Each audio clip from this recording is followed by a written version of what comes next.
All right, let's welcome Michael Rosenbaum to the show. Carmen, can you do the phones for me? Because I don't have it over here. I gotcha. Thank you. Mike, how are you, sir?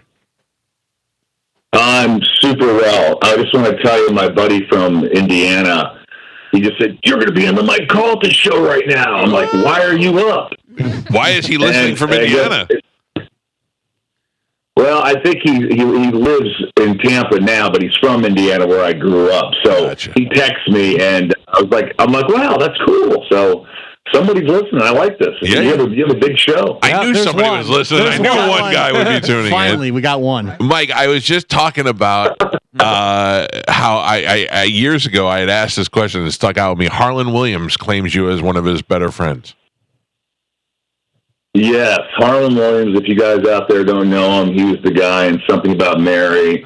He was the guy in Dumb and Dumber, the cop that pulled him over and was like, "You guys drinking on some cough medicine there, are you, bud?" And Harlan, he's one of my best friends. He's the funniest guy I know. Every time he's like, everything's a joke. If you say anything to him, you're like, "Hey, you want to go to a movie?" He's like, "Why don't you ask your wife?" He seems like the kind of guy he is. Yeah, it just seems like after a while it'd be a pain in the ass. You go, all right, the guy get it. Joke's over now. Be normal for a little while. But he's very funny. I love having him on the show. I have to ask you. Yeah. I have to ask you a question that I knew one day I would have the opportunity to ask you, no matter how many years have gone in between. And this may be something that's been brought up to you 1,000 times by Superman nerds. I don't know.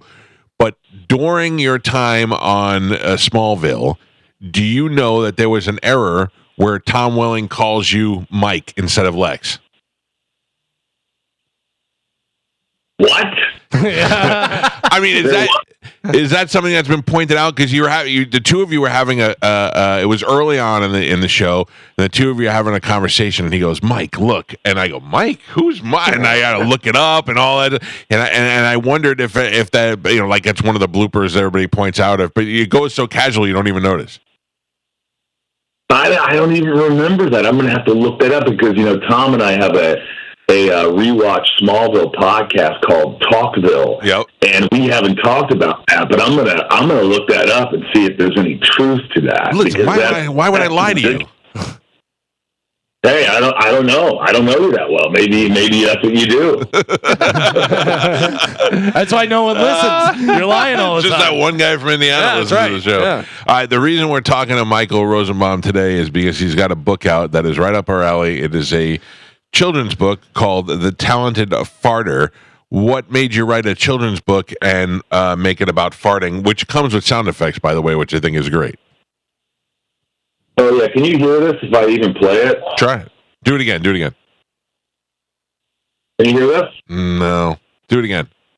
No, it's all right. It doesn't translate through because of the speakers. But you know what? My inner child always comes out, and I think farts are hilarious. And I don't care who you are. If you want to brighten the mood, you blast one. Everybody farts. Yep. And I'll tell you, this book it's not just a regular fart book. When I wanted to make a book. I wanted to write something. I'm always thinking of ideas and trying to be funny, but it's got a lot of heart and fart. And it's actually beautifully illustrated, and it's like a charming story about a little boy whose only talent, his name's Little Michael, go figure, is farting, and he can make his fart sound like anything. So each fart, by the way, they're my farts. I swear to God, they're mine. And when I was talking with Simon & Schuster, I go, the farts need to be louder, they need to be longer, they need to be real. I want this book to be better than any other fart book out there. And we are number one in children's book of sounds and humor right now. So, nice.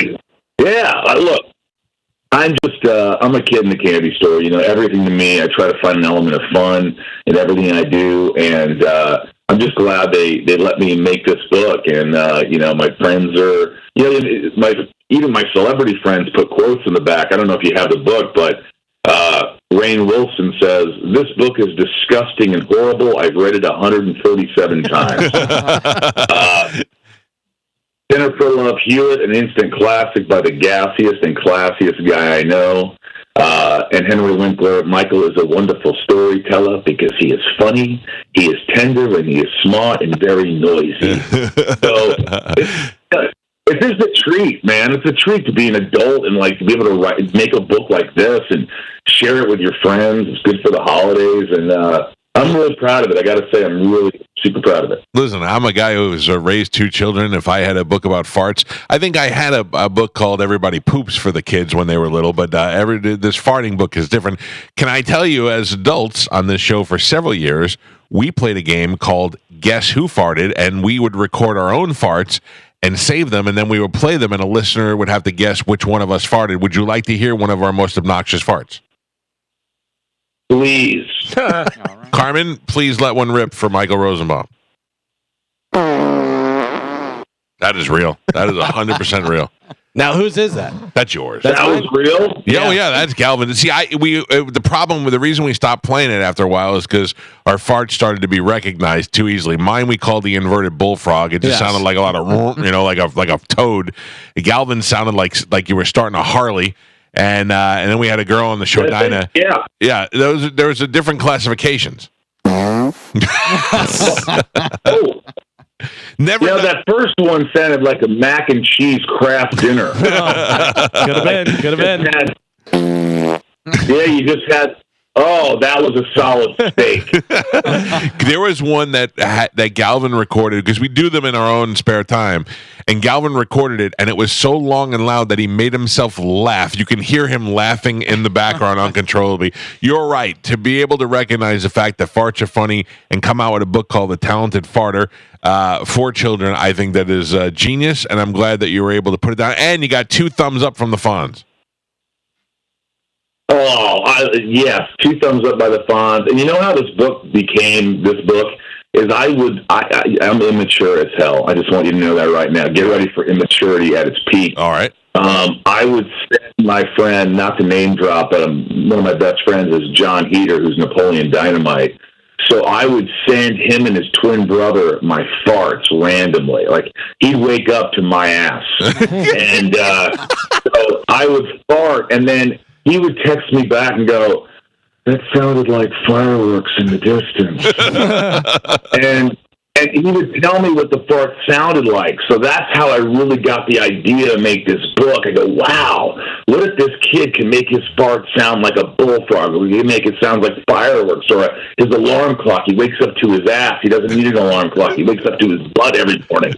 And so that's sort of how it all came to be. And it's like I'm just doing a bunch of stuff. I got a band, I got a podcast. I'm just I'm writing. I'm just trying to have as much fun because this business could be so it could be dark at times, and and I just like to enjoy myself as much as possible. Well, I'm glad you're doing it. And as a guy who has kids, as a parent, we appreciate books like this.